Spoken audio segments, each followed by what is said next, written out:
If you're a custom residential builder and you're still quoting on tenders, you're waiting for architects or designers or clients to send you their projects, then you're spending a huge amount of time pulling together a quote, and then you're sending it off and finding that you're losing the job.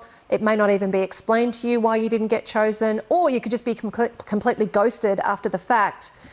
It's time to actually do something different, because this is a really broken process that the industry just keeps feeding into, and it really doesn't work for anyone. Well, it's been celebrated for such a long time. I still laugh when I go past a tradie or a builder that's got their trailer on and with a big free quote sign on it. It's very old-fashioned, it's very broken, and let's face it, it's no good for anybody.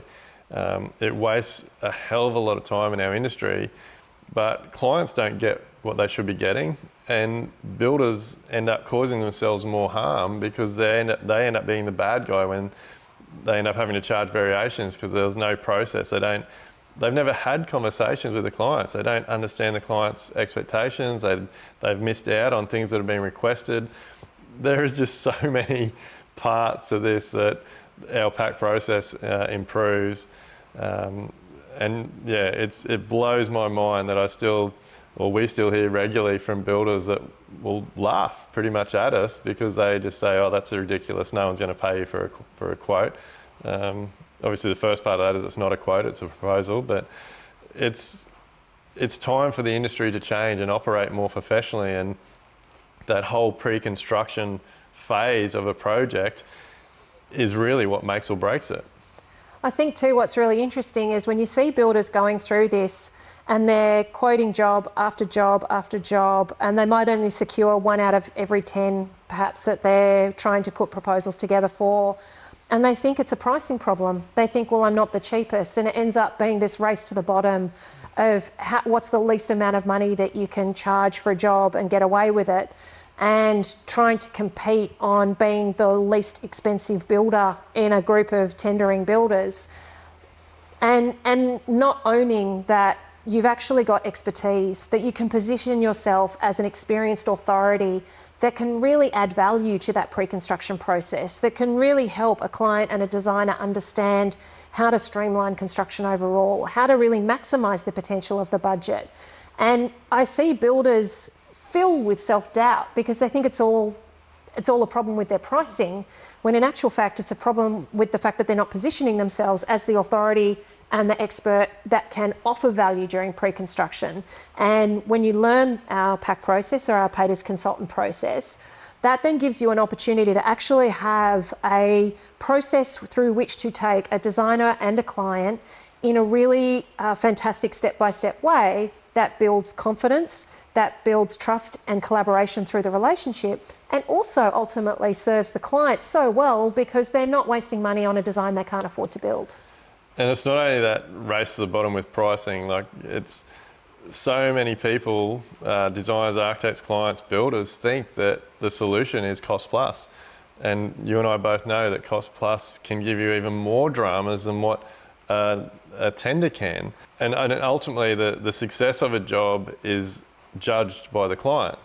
It's not how much money the builder's made, it's not how good the design was, it's ultimately the conversation that the client has once the job, 12 months down the track when the job's finished, and they're talking to friends at a family barbecue or whatever. And so to get to that point where they're excited and the conversation is all positive, it has to be a great design. Everybody has to understand the scope of works. They have to understand the finishes, but most importantly, everybody has to understand what it is the client's wanting to achieve.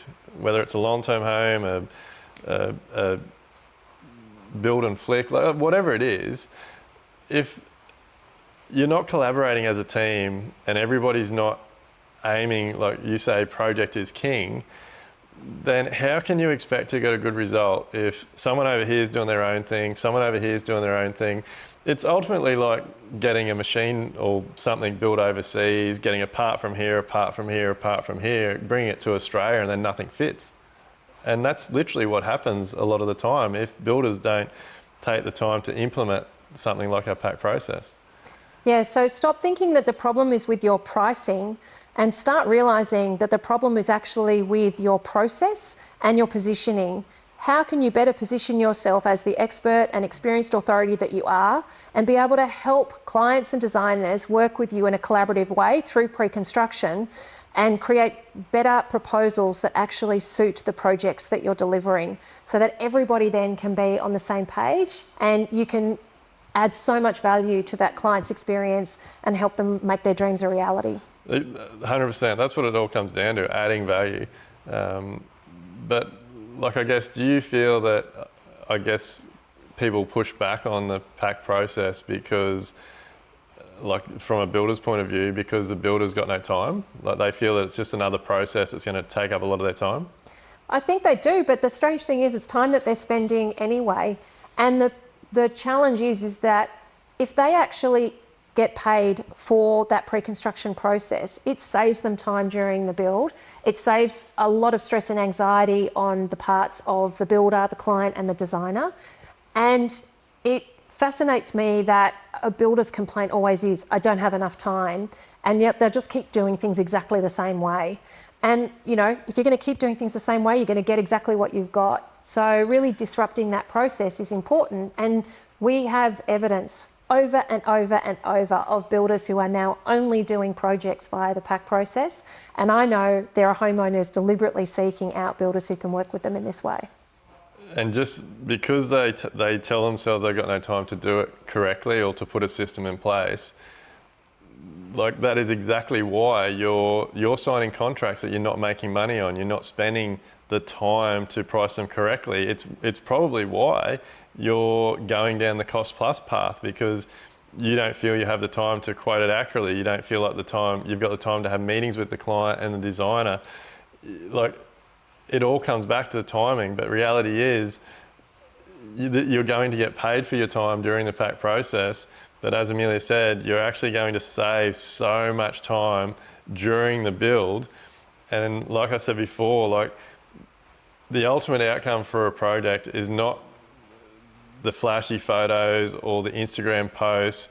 It's the conversations that your client will be having with other people 6 months, 12 months, 2 years, 10 years down the track, when they're raving about your process and how smooth everything run, because you put in the time and the effort up front. And you'll have a profitable business because you'll actually have been able to price the project appropriately and not have to compete in this race to the bottom on being the cheapest builder.